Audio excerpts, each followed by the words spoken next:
간단하게 설명 먼저 하고 수업을 해볼게요. 쌤은 김예리라고 하고요. 전화번호 하나 알려주겠습니다. 전화번호 적어놨다가 뭐 연락할 일 있으면 질문이 있거나 결석을 하거나 지각을 하거나 등등 연락할 일 있으면 연락을 하세요.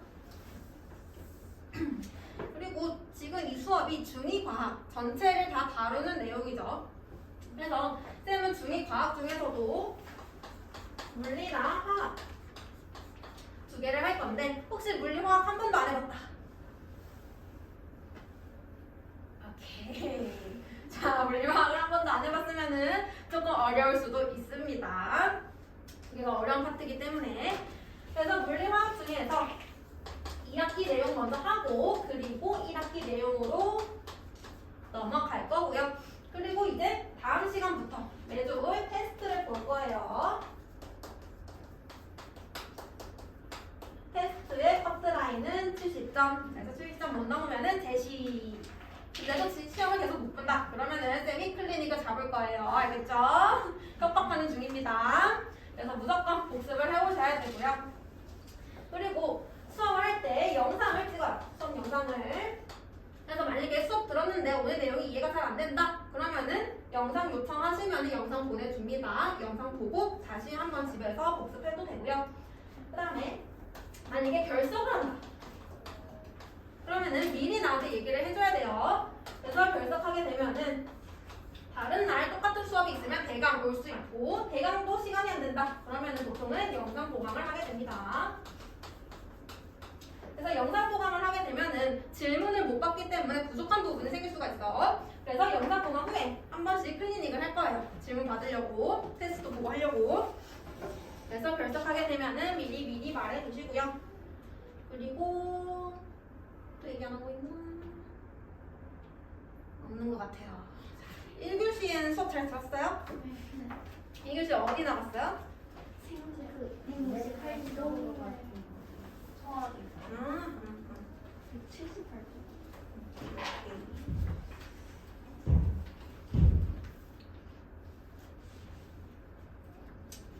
나는 오늘 어디 나갈 거냐면 234페이지 물질의 특성 나갈 겁니다.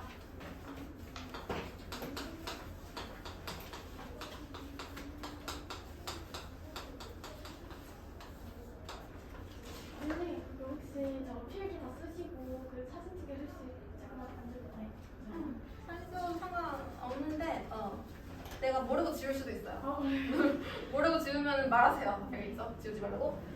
물질의 특성 배울 건데 우선은 물질의 특성을 하기 전에 물질에 대해서 먼저 알아야겠네요. 물질.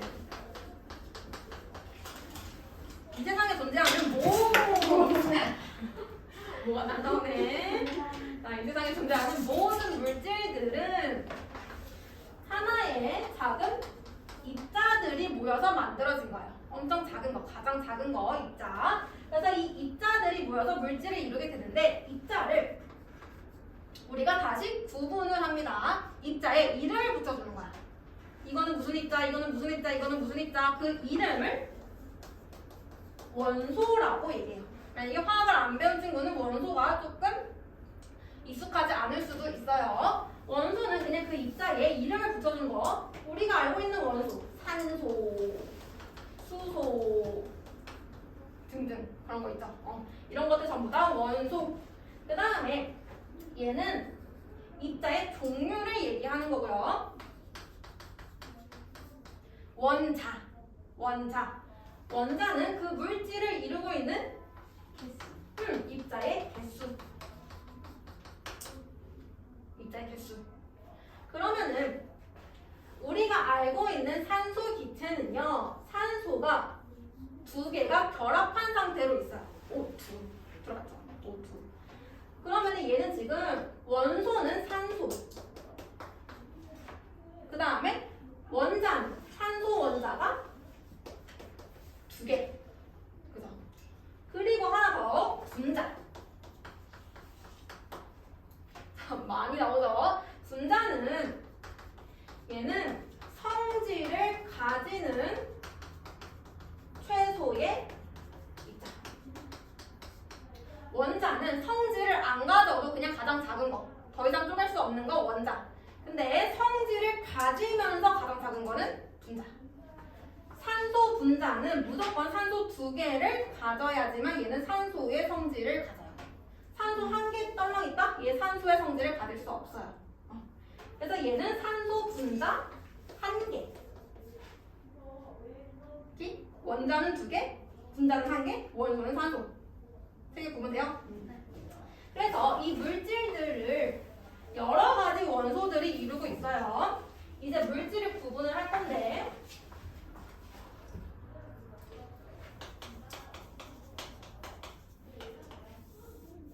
물질 중에서 하나의 성질만 가진다. 그거를 순물질. 하나의 성질만 가지는 거. 근데 여러 개의 성질이 섞여 있다. 혼합물.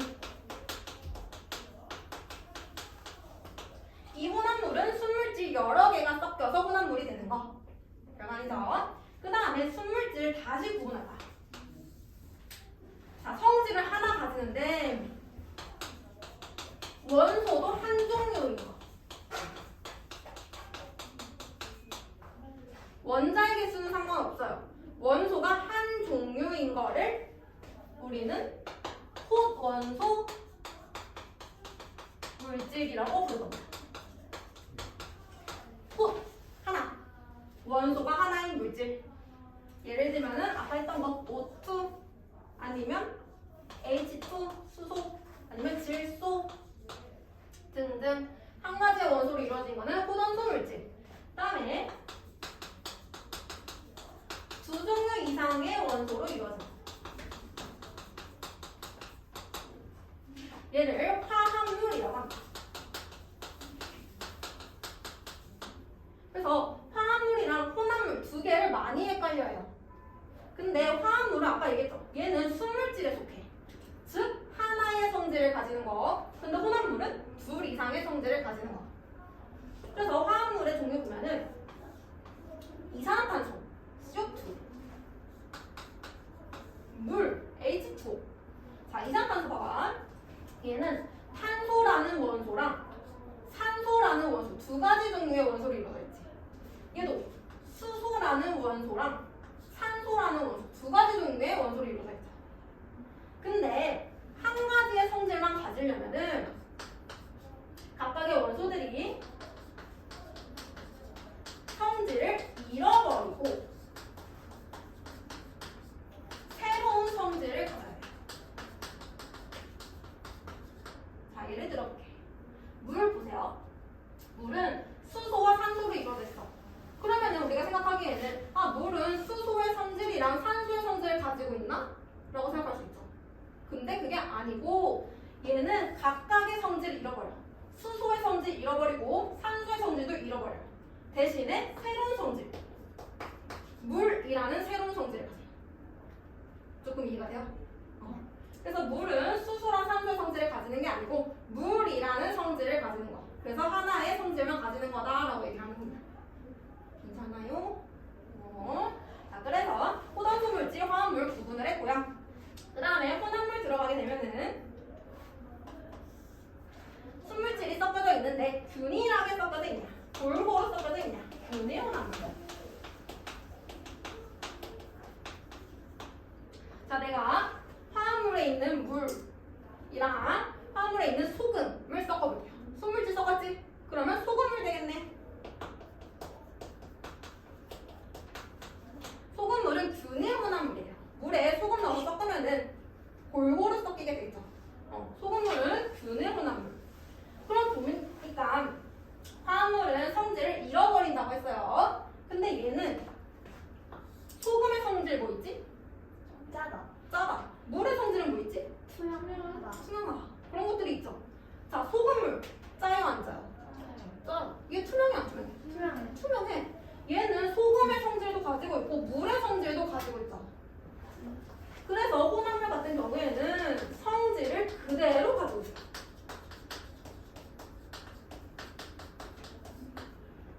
혼합물이 이루고 있는 순물질들의 성질을 그대로 가지고 있어요.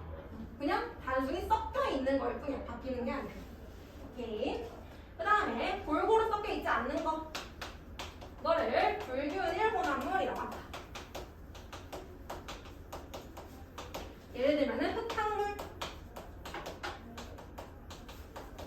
흙탕물 섞은 다음에 시간이 조금 지나면은 아래쪽에 물에 가라앉아. 그거는 불균일하게 섞여 있기 때문에. 그 다음에 흙탕물도 보면은 물의 성질 그대로 가지고 있고요. 흙의 성질도 그대로 가지고 있어요. 그래서 균일이랑 불균일 구분을 할 수가 있는데 소금물이나 흙탕물은 조금 구분하기 쉬워. 근데 구분이 안 되는 것들이 있어. 예를 들면은 식초, 탄산음료, 우유 이런 것들은 한눈에 구분하기가 조금 어려워. 그래서 팁을 주자면 균일은 약간 투명해. 근데 불균일은 약간 불투명해. 그래서 탄산음료, 식초, 공기 얘네들은 전부 다 균일 혼합물에 속해요. 지금 굳이 뭐 다 외울 필요는 없어. 그 다음 불균일 혼합물의 예시는 우유, 과일주스, 암석 얘네들은 전부 다 불균일 혼합물에 속해요. 그래서 지금 우리가 해야 되는 거는 수물질이랑 혼합물 구분할 수 있어야 되고 화합물이랑 혼합물 헷갈리면 안 돼요. 오케이? 사진 찍으세요.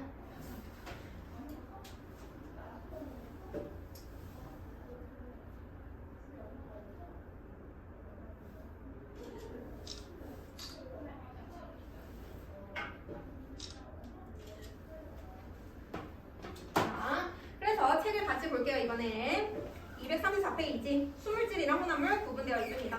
수물질은 한 가지 물질로 이루어진 거, 혼합물은 두 가지 이상의 수물질이 섞여 있는 거. 그래서 수물질은 물질의 고유한 성질, 각각의 하나의 성질만 가지고요. 혼합물은 성분 물질의 성질을 그대로 가진다. 그래서 수물질에는 한 종류 원소로 이루어진 거, 아까 호원소 물질이라고 했습니다. 그리고 두 종류 이상의 원소로 이루어진 거 화합물이라고 했죠. 거기에 나와 있는 예시 한 번씩 읽어보면 좋을 거고요. 그리고 혼합물에는 균일 혼합물과 불균일 혼합물, 거기도 예시 다 나와져 있죠. 예시 한 번씩 읽어보면 되겠습니다. 그게 안 어렵죠? 오케이. 자, 그 다음에 넘어갈게요.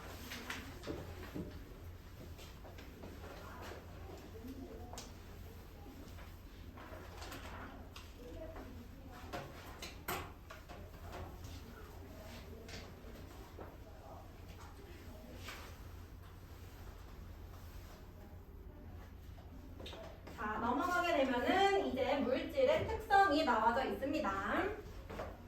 자, 물질의 특성이라고 하는 거 정의부터 봅시다.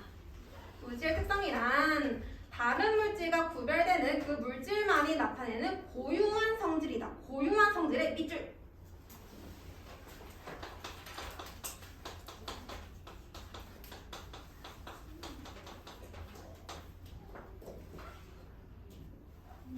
어떤 물질의 특성을 얘기할 때는 그 물질이 가지고 있는 모든 성질을 다 얘기하는 게 아니에요. 모든 성질이 다 특성이 될 수는 없어. 특성이 되기 위해서는 물질마다 고유한 성질을 가진 것만 특성이 될 수 있어요. 예를 들어볼게요. 자, 물질의 특성이 될 수 없는 것.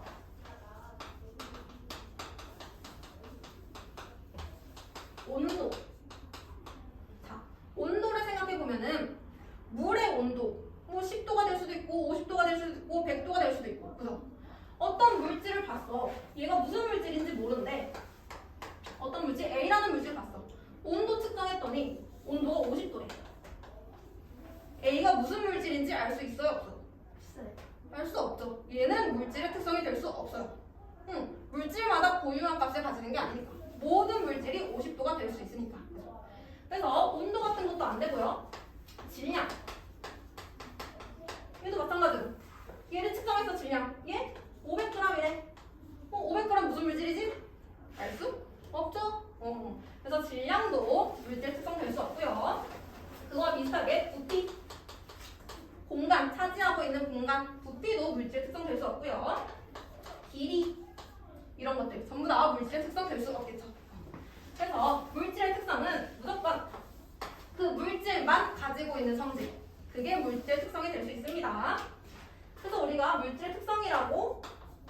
얘기하는 대표적인 것들은 끓는 점. 하나하나 자세하게 볼 거예요. 우선 들어봐요. 끓는 점, 녹는 점, 어는 점, 밀도, 용해도, 그리고 맛, 색깔, 냄새. 보통은 이렇게 얘기를 해요. 얘네들을 물질 특성이라고 다루게 되고요. 그래서 오늘은 끓는 점, 녹는 점, 어느 점, 밀도까지 볼 겁니다. 그래서 이따가 구체적으로 볼 건데, 그러면 물질의 특성이라는 거는 어떤 물질이 가지고 있는 성질 절대 바뀌면 안 돼. 그러면은 만약에 물질의 양이 변했다. 물이 가지고 있는 특성이 있겠죠. 근데 물이 뭐 100ml일 때랑 200ml일 때 물질의 특성이 변하면은 안 되겠죠. 양이 변한다고 해서 물질의 특성이 변하는 거는 아니다. 이때도 물질의 특성은 항상 일정. 양에 관계없이 물질의 특성은 항상 일정해야 됩니다. 양에 따라서 달라지면 안 된다. 그 다음에 물질의 특성은 성질이기 때문에 아까 우리가 물질, 순물질과 혼합물 얘기를 했었어요. 순물질은 하나의 성질을 가지죠. 그렇기 때문에 얘는 물질의 특성이 일정이에요. 순물질은 하나의 성질만 가지니까 물질 특성이 일정해. 근데 혼합물 같은 경우는 두 가지의 성질을 가지죠. 두 가지 이상의 성질. 그래서 물질의 특성이 일정하지가 않습니다. 어떤 물질이 혼합되어 있는지에 따라서 물질의 특성 달라질 수 있고요. 양에 따라서 소금물이다라고 해도 모든 소금물이 같은 특성을 갖는 건 아니야. 여기 안에 소금이 얼마큼 들어있냐에 따라서 또 달라져요. 그래서 혼합물 같은 경우에는 물질의 특성이 유지가 되지 않는다라고 생각해주면 됩니다. 그래서 이러한 특성 때문에 우리는 그 물질의 특성을 보면은 얘가 순물질인지 혹은 혼합물인지 당연히 구별이 가능하겠죠. 아까 물질 특성 했던 거 끓는 점, 녹는 점, 어는 점 저런 것들을 확인해 봤더니 일정하더라 그럼 순물질, 일정하지 않더라 그러면 혼합물. 구별을 할 수가 있게 됩니다. 찍으세요.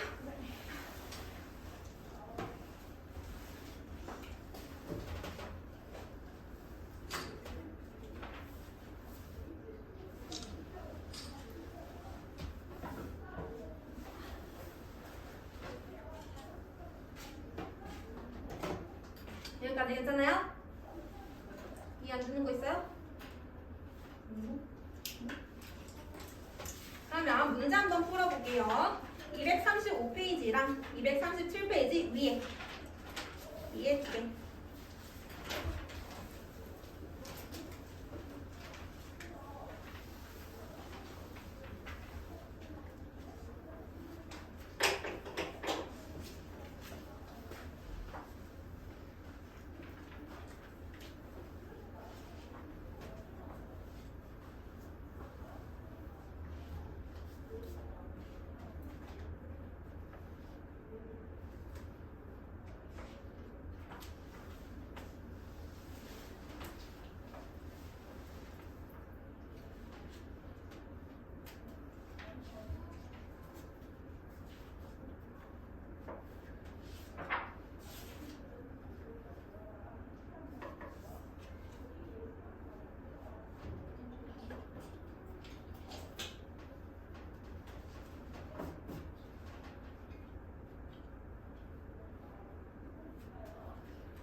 2번에 순순, 혼혼, 순혼. 3번에 균일 혼합물, 기역, 디귿. 불균일 혼합물, 니은, 리을, 미은, 비읍. 넘어가서 1번에 기역, 리을, 비읍, 이음. 2번에 OXX. 여기까지. 모르겠는 거.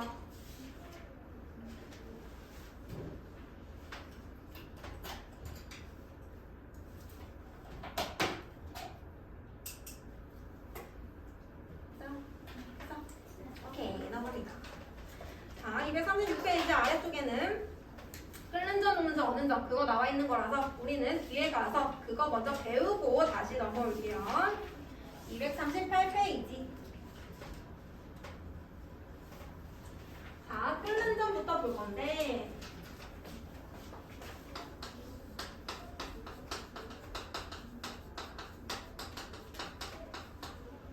우선 끓는 점의 정의를 알려주면은 자, 우리가 물질을 끓일 거야. 끓인다는 얘기는 보통 액체에서 많이 사용하죠. 액체를 끓일 때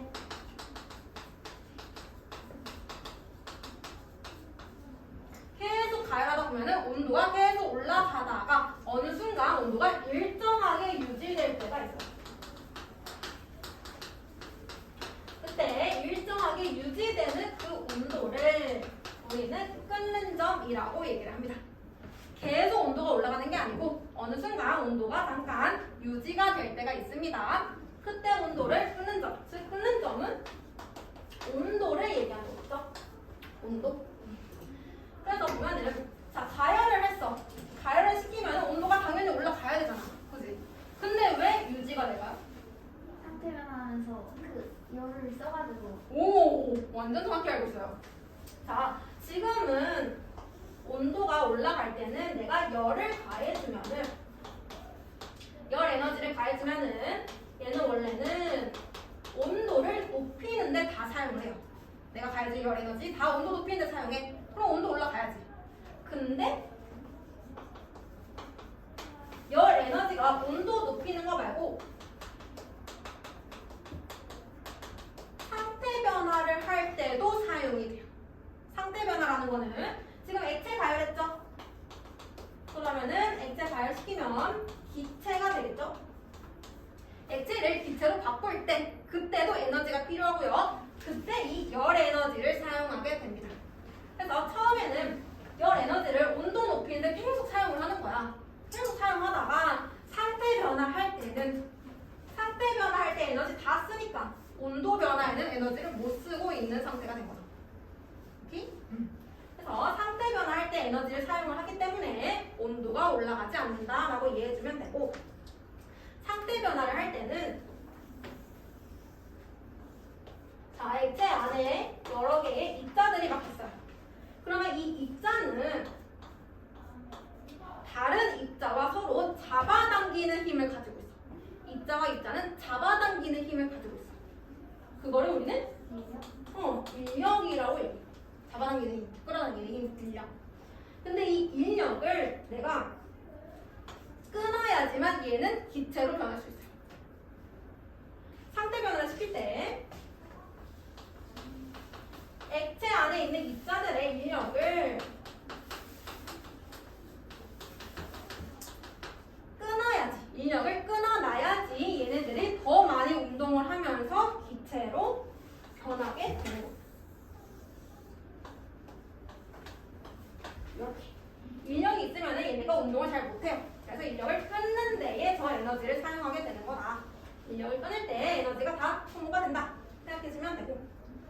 그러면 저 끓는 점이라는 게 물질의 특성이 될 수 있는 이유는 물질마다 다르다는 거잖아. 그치? 왜 물질마다 다를까요? 인력이 달라서 그치? 저 에너지는 인력 끊는 데 사용을 하는데 물질마다 인력은 다르겠죠.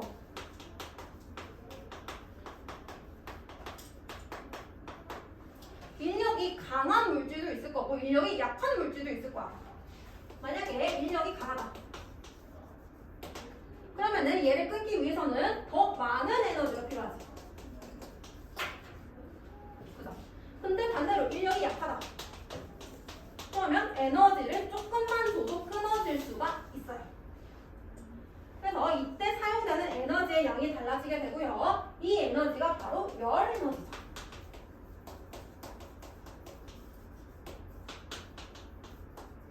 그래서 인력이 강한 물질은 더 많은 열을 가해야지 끊어지는 거야.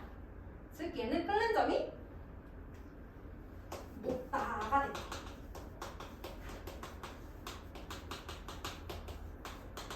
더 높은 온도에서 상태 변화가 일어나는 거야. 더 높은 온도일 때 열 에너지가 더 많으니까. 근데 얘는 반대로 열 에너지가 많이 필요 없어. 낮은 온도일 때도 바로 인력이 끊겨. 그래서 얘는 끓는 점이 낮다가 되는 거야.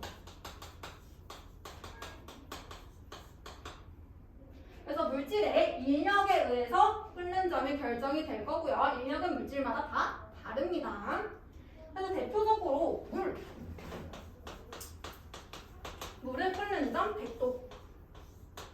그래서 물은 100도에서 인력이 끊어져 버려요. 그래서 이것들을 내가 그래프로 한번 표현해볼게. 어디 표현하지?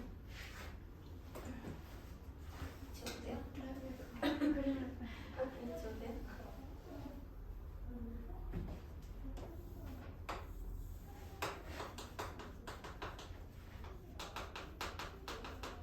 자, 내가 시간에 따라서 계속 가열을 시켜주고 있는 상태입니다. 가열 계속 시켜주면은 온도가 점점 높아지다가 어느 순간 일정하게 유지가 돼요. 이때가 이때 온도가 끓는 점. 그래서 지금 여기서 상태 변화가 일어나고 있지. 액체가 기체가 되고 있어. 근데 이제 상태 변화 끝났어. 다 기체 됐어. 그러면 이제 에너지를 다시 온도 높이는 데 사용합니다. 이렇게. 그래서 보면은 끓는 점에 도달하기 전에는 상태 변화 안 일어나죠. 이때는 전부 다 액체 상태. 근데 끓는 점에 도달하면은 상태 변화 일어나고 있어요. 액체가 기체로 되고 있어. 그래서 끓는 점일 때는 액체와 기체가 같이 있어요. 두 개가. 그 다음에 끓는 점보다 올라가게 되면은 전부 다 상태 변화가 됐구나. 전부 다 기체. 그래서 끓는 점보다 낮다 액체, 끓는 점보다 높다 기체, 끓는 점이다 액체랑 기체 같이 이렇게 이해해주면 됩니다. 그리고 아까 물질의 특성 얘기할 때 물질의 특성은 양이랑 관련이 없다라고 했었지. 양이 달라져도 물질의 특성은 달라지지 않는다라고 했고요. 마찬가지로 끓는 점도 양에 상관없이 항상 일정해요. 쓸 거야? 조금만 할게요. 끓는 점도 양에 상관없이 항상 일정. 그러면 물을 준비해. 물 100ml, 물 200ml 두 개 준비했어요. 얘를 끓이게 되면은 얘도 100도에서 끓고 얘도 100도에서 끓지. 끓는 점은 바뀌면 안 돼. 양이 많아진다고 해서 끓는 점이 높아지면 안 돼요. 끓는 점은 항상 일정하고 뭐가 바뀔까? 100도까지 도달하는데 걸리는 시간이 200ml 더 길어요. 그렇죠. 얘는 100ml밖에 없으니까 100도 만들어주기가 쉬워. 근데 얘는 양이 2배니까 100도 만들어주는데 더 오랜 시간이 걸리겠죠. 시간이 달라지는 거죠. 양이 적으면은 끓는 점에 빨리 도달하고요. 양이 많으면은 끓는 점에 도달하는 시간이 길어져요. 이해가 돼요? 그러면은 이 그래프에서 내가 그래프를 한 개 더 그려볼게요.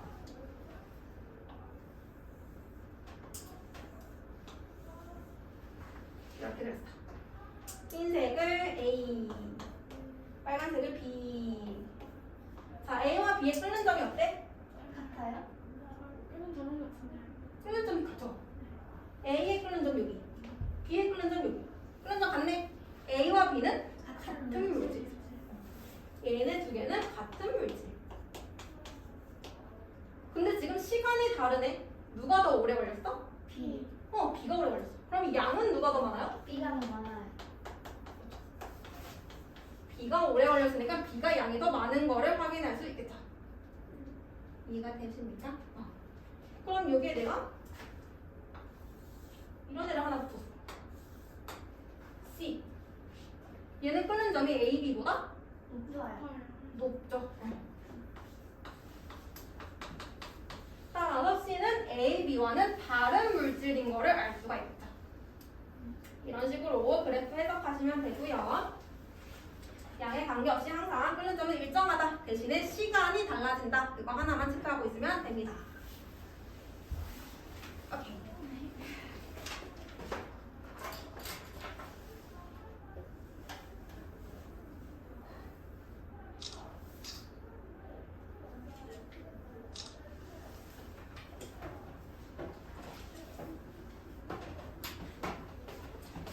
그 다음에는 아직 끓는 점 얘기가 안 끝났어. 아직 안 끝났어.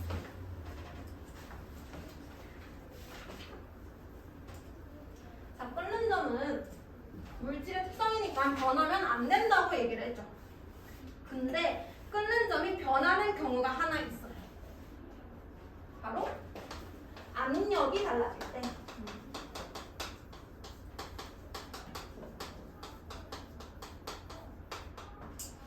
외부의 압력, 액체가 이렇게 있는데 외부로부터 압력을 받고 있어. 근데 이 압력이 달라지게 되면은 끓는 점이 달라져요. 그러면은 우리가 그냥 끓는 점 나타내면 얘가 무슨 물질인지 모르잖아. 압력 모르니까. 그래서 무조건 끓는 점은 압력을 1기압이라고 맞춰놔. 1기압일 때 압력 일정 1기압일 때 그때 온도를 끓는 점이라고 얘기를 하는 겁니다. 그래서 압력이 달라지면은 끓는 점이 달라지게 되는데 아까 끓는 점은 인력 때문에 만들어지는 거라고 했었죠. 자, 액체가 있다. 입자 사이에 인력이 존재하는데 내가 얘를 눌렀어. 압력을 크게 만들었어. 그럼 얘가 압축되지. 입자 사이의 거리가 어떻게 돼요? 가까워. 압력을 증가시키면 입자 사이의 거리가 가까워지죠. 그러면 입자 사이 거리 가까워졌네? 인력이 어떻게 될까요? 커져요. 맞아요. 가까워지면은 힘의 크기는 더 커져요. 인력이 커져요. 인력이 커졌다.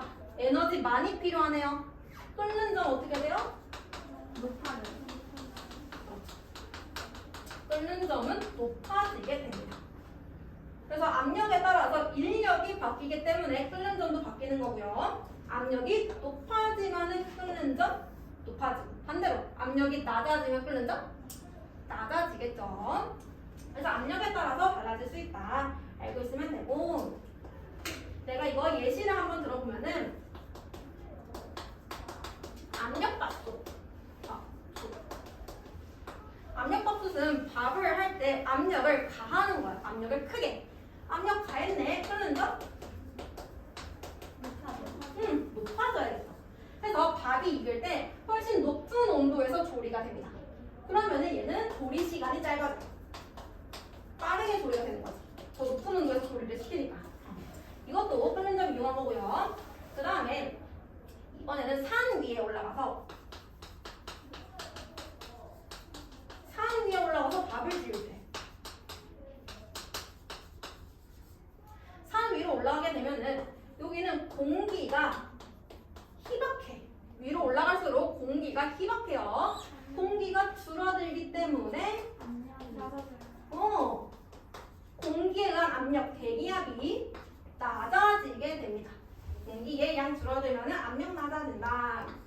그럼 끓는 점은요? 끓는 점은 낮아지겠죠.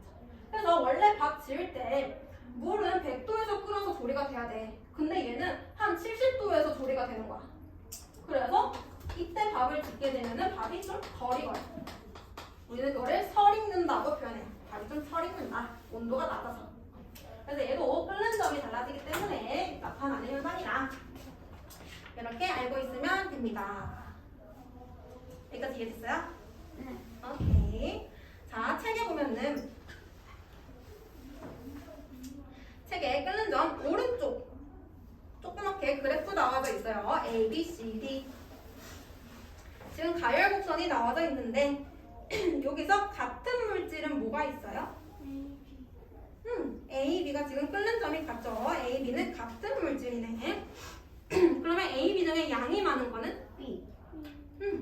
B가 시간 오래 걸렸으니까 B가 양이 많고요. 그 다음에 끓는 점 제일 높은 거는 C. C. 가장 낮은 거는 D. D. 인력이 제일 높은 거는 C. C. 그렇게 찾아주면 됩니다. 그 다음에 그 밑에 실험 하나 나와 있는데 감압 용기 안에 감압이라는 거는 압력을 감소시키는 거. 압력 감소. 감압 용기 안에 뜨거운 물을 넣고 펌프로 공기를 빼내면 물이 100도보다 낮은 온도에서 끓는다. 압력 낮췄으니까 끓는 점 낮아졌다. 그 얘기하고 있는 겁니다. 괜찮죠? 응. 혹시 모르겠는 거 질문. 그러면은 옆에 풀어볼까요, 문제?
맞춰볼까요? 1번에 끓는 점, 2번에 XO, XX, 3번에 큰 거부터 CBA.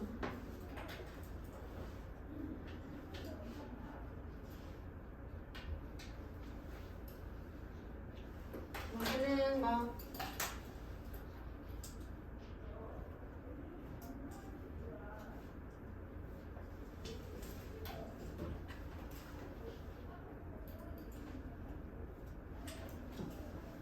됐습니까? 오케이. 그럼 우리 조금만 쉬었다가 계속 진도 나가도록 합시다.